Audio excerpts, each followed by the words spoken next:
Cinema ഇഷ്ടപ്പെടുന്ന എല്ലാവരും ഭയങ്കര ഉറ്റുനോക്കുന്ന ഒരു ടീമാണ് ഭാവന.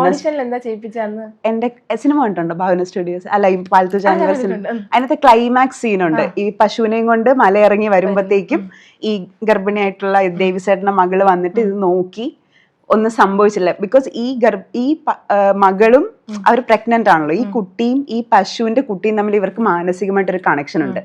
ബിക്കോസ് ഈ കുട്ടി ചിന്തിക്കുന്നത് നമ്മുടെ വയറ്റിലുള്ള കുട്ടീനെയും ആ കുട്ടീനെ ഒരേപോലെയാ. ആ പശുക്കുട്ടിക്ക് എന്തെങ്കിലും സംഭവിച്ചു കഴിഞ്ഞാൽ നമ്മുടെ കുട്ടിക്ക് എന്തെങ്കിലും പറ്റിയാലോ എന്നുള്ള ആ ഒരു ഫീഡാണ് എനിക്ക് തന്നിരുന്നത്. അപ്പൊ ആ ഒരു ഇമോഷനാണ്. അത് പെട്ടെന്ന് കിട്ടിയോ പറഞ്ഞപ്പോ?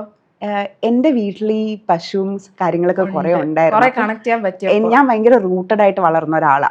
പശു, പാടം, കോഴി, താറാവ്. അപ്പൊ അങ്ങനെ ഞാൻ ഈ ഒരു പ്രോസസ്സ് കുറെ കണ്ടിട്ടുള്ളതാ. അപ്പൊ നമ്മൾ വെയിറ്റ് ചെയ്തിരുന്ന പശു പ്രസവിക്കുന്നതൊക്കെ അപ്പൊ എനിക്ക് കുറെ അങ്ങനത്തെ ആ ഒരു മൊമെന്റ്സ് ഒക്കെ കണക്ട് ആയിരുന്നു. അപ്പം ഐ തിങ്ക് അങ്ങനെ വർക്കായത്.